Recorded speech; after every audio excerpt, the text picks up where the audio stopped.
going on? I got asked a question, and I actually get asked it often because it's kind of confusing.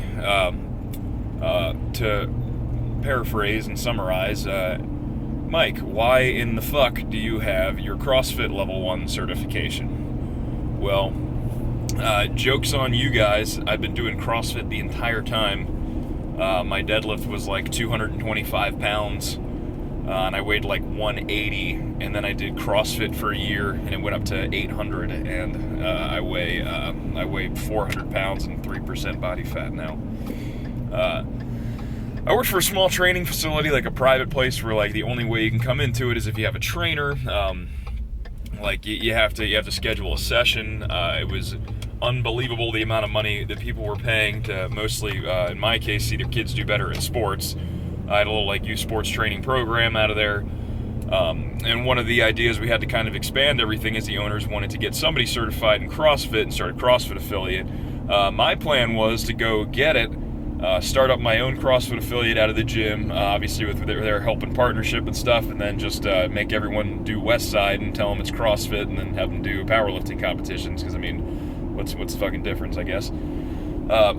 So the issue was I went and got my certification, and then the owners decided to change the business model around. And I guess anytime you take a risk in a business like that, I mean, it either pays off or it doesn't. Well, it sure didn't. It took about 6 years for them to build their client base, get their own place going. I was with them for about a year, I guess. And then everything was gone in 3 months. Like, no more space. All the equipment got sold.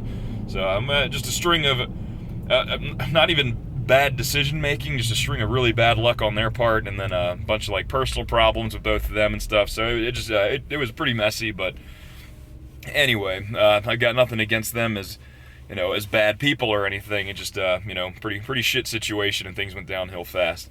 As far as the actual certification course itself, well, just for people that don't know, a CrossFit Level 1 certification, you get about, at mine there were about 60 people. That seems pretty common. Each one of those people paid $1,000 to be there for a 2-day course. Out of those 60 people, 50 people looked like they had maybe been inside of a gym at some point in their life, like 50 of them just like not so much to the point where you like look at him and like, oh, that guy didn't even look like, do you even lift, bro? No, like to the point where like they saw a barbell and like, ooh, what's that? So like to that kind of end. So when I say they look like they didn't even lift, it's not because they're not like, they don't have like giant cannonball shoulders and like huge screaming biceps or anything like that. Like they literally like were like touching things and like, ooh, this is neat. Like, what does that do? And it's like a fucking rack. So, so that was off-putting. One of the positive things though is I forget the guy who actually taught the course. He was actually a pretty engaging speaker, and every time he talked, he was kind of introducing each of the different components of the certification test, which was a fucking joke. There's bonus points on the test, and I'm pretty sure everyone in that room passed. Anytime your certification test is a 100% pass rate, it's a fucking scam. But anyway, so again, some of the positives. The gym was really nice. It was a CrossFit gym down in CrossFit box down in Virginia. Like I said, the main moderator, presenter guy, I thought he did a hell of a job. A good speaker, like funny guy and everything. Then just some of the downsides were everybody passed the fucking thing. Legally, they're all under the CrossFit umbrella to go open their own place, and they're not even qualified to answer a fucking phone call about diet or exercise. And it was kind of gross to see all that play out. But yeah, test was super easy. All the components of the practical were pretty nuts. One of the things we did, of course, we did a Fran time. I was pretty proud of myself being the fattest person there by 100 pounds, still finishing in 8 something minutes. I don't remember, but I think it only took me longer because I was doing dead hang strict pull-ups at like 280 pounds, so that kind of burnt me out a little fast there. But I'm not knocking CrossFit. There's nothing against it or anything. Just kind of a loose certifying process, to say the least. Met some cool people there. There's actually a dude in my group that got his leg blown off by an IED in some shithole of the world. And he was telling me about how he keeps breaking his prosthetics because he's like lifting too many weights and box jumps and trying to run on the thing. And the first one wasn't designed for it. He said he shattered it in a day. Second one got some sports one. That one lasted a week. I don't know. It was just fucking cool talking to the guy. Just mainly, he probably had better technique than, I don't know, 99% of the people that were there. So that was pretty cool getting to hang out with that guy for 2 days. What else? A couple of things stuck out. The 110-pound blonde girl that looked like she'd never lifted a weight before in her life was yelling at me about my deadlift technique at the deadlift station. I just kind of smiled and nodded. I didn't tell anyone that I did powerlifting because, I don't want to kill the specialized guy. Kill the specialist. Kill the specialist. Jack of all trades, master of fucking none of them. And then the nutrition portion was incredible. I was expecting full-blown, paleo assault on my head and face, but they talked more about the zone diet stuff. I don't know if the people teaching it were a little bit more old school, because I know the zone was huge before paleo existed, which is kind of funny, because like cavemen came before the fucking zone diet was invented, but somehow that came after the zone. One thing she said that really I was sitting there, I almost like raised my hand and it's like, oh yes sir, you have a question. Oh yeah, what the fuck? She said something to the extent of like, if you don't eat for a certain period of time, you start storing more fat. And then from not eating in a certain period of time, when you don't eat frequently enough. So I'm sitting there thinking, it's like, oh, that must be the reason why no one has ever fucking starved to death, because, in morbidly obese people, the problem is they're not eating enough.